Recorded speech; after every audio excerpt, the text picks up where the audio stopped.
नमस्कार दोस्तों, आज मैं आपको एकादशी पारण पर सुनी जाने वाली तुलसी माता और गणेश जी की कहानी सुनाने जा रही हूँ।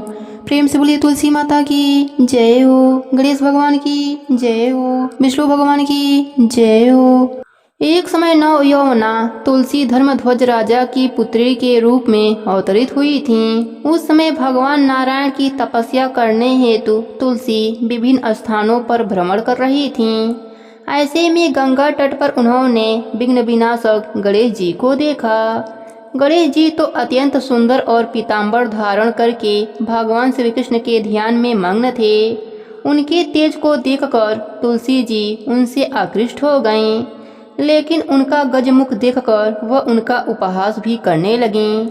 ऐसे में तपस्या भंग होने के कारण गणेश भगवान ने उनसे पूछा, हे देवी, आप कौन हैं और आपका यहाँ आगमन का कारण क्या है? क्या आप नहीं जानते कि तपस्वियों का ध्यान भंग करना सदैव पापजनक होता है?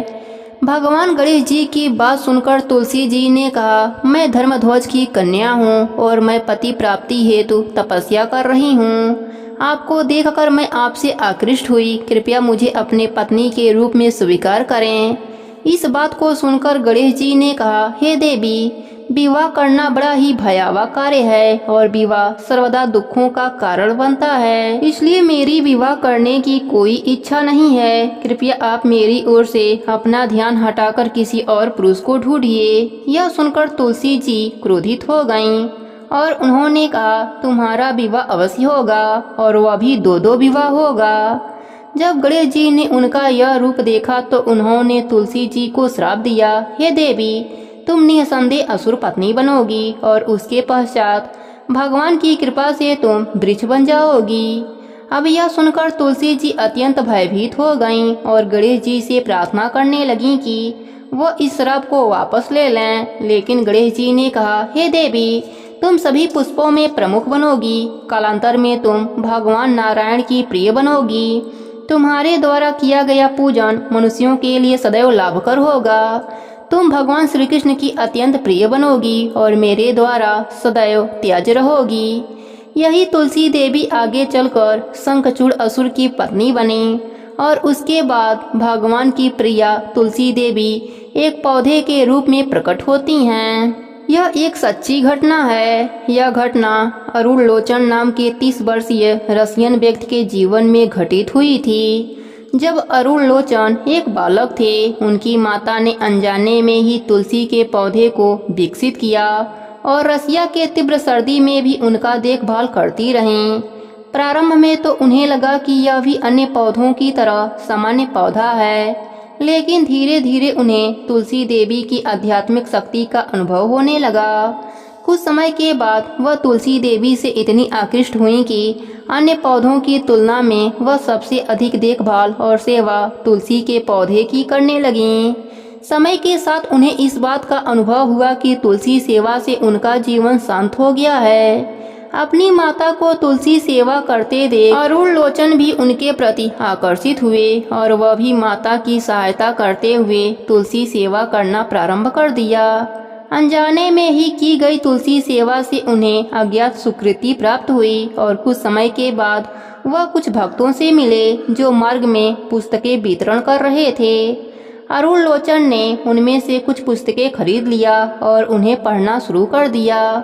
उन पुस्तकों ने उनके जीवन को परिवर्तित कर दिया। उनकी माता ने भी उन पुस्तकों को पढ़ा और वह भी कृष्ण भक्ति की ओर आकृष्ट हो गईं। कुछ समय के बाद अरुण लोचन मंदिर में पूर्णकालीन भक्त के रूप में जुड़ गए और वहां जाकर उन्हें और उनकी माता को पता चला कि जिस पौधे को वह अनजाने में सेवा कर रहे थे वह स्वयं भक्ति प्रदायिनी तुलसी देवी थीं। इस प्रकार तुलसी देवी के प्रति उनकी श्रद्धा और बढ़ गई। अरुण लोचन जिस मंदिर में सेवा करते थे वहां पर तुलसी देवी के चित्र की पूजा की जाती थी, क्योंकि वहां ठंडा के कारण तुलसी देवी विकसित नहीं हो पा रही थीं। और वहीं दूसरी ओर अरुण लोचन के घर में उनकी माता के द्वारा अनेक तुलसी के पौधों को बड़े ही भक्ति और प्रेम से विकसित किया गया था। अरुण लोचन ने अपनी माता से विनती की कि तुलसी के पौधे को मंदिर में दे जावें, जिससे भक्तगण उनकी विधिवत पूजा कर सकें। अरुण लोचन की माता ने न चाहते हुए भी तुलसी के पौधे को मंदिर में अर्पित कर दिया और आज भी वहाँ तुलसी देवी की सभी भक्तों द्वारा सेवा पूजा हो रही है। अब तो आप समझ ही गए होंगे कि तुलसी पौधा साधारण पौधा नहीं, अपितु इनकी पूजा करने से, इनकी कथा सुनने से अध्यात्म ज्ञान की प्राप्ति होती है। ब्रह्मा जी कहते हैं कि यदि तुलसी के आधे पत्ते से भी प्रतिदिन भक्ति पूर्वक भगवान की पूजा की जाए तो भी वे स्वयं आकर दर्शन देते हैं। अपनी लगाई हुई तुलसी जितना ही अपने मूल का विस्तार करती हैं, उतने ही सहस्त्र युगों तक मनुष्य ब्रह्मलोक में प्रतिष्ठित रहता है। यदि कोई तुलसी को संयुक्त जल से स्नान कराता है तो वह सब पापों से मुक्त हो विष्णु भगवान के लोक में आनंद का अनुभव करता है। जो व्यक्ति तुलसी का संग्रह करता रहता है और लगातार तुलसी का वन तैयार करता रहता है, वह उतने ही पाप मुक्त हो ब्रह्म भाव को प्राप्त होता है। जिसके घर में तुलसी का बगीचा विद्यमान है, उसका वह घर तीर्थ के समान है, वहाँ यमराज के दूत नहीं जाते। तुलसी वन सब पापों को नष्ट करने वाला, पुण्यमय कामनाओं को देने वाला है। जो श्रेष्ठ मानव तुलसी का बगीचा लगाते हैं वे यमराज को नहीं देखते। जो मनुष्य तुलसी माला धारण करते हैं, पाप उसके शरीर का स्पर्श नहीं करता। जहाँ तुलसी वन की छाया होती है वहीं पितरों की तृप्ति के लिए श्राद्ध करना चाहिए। जो प्रतिदिन आदर पूर्वक तुलसी की महिमा सुनता है वह सब पापों से मुक्त हो विष्णु लोक को जाता है। हे तुलसी माता, अपने सभी भक्तों पर अपनी कृपा बनाए रखना।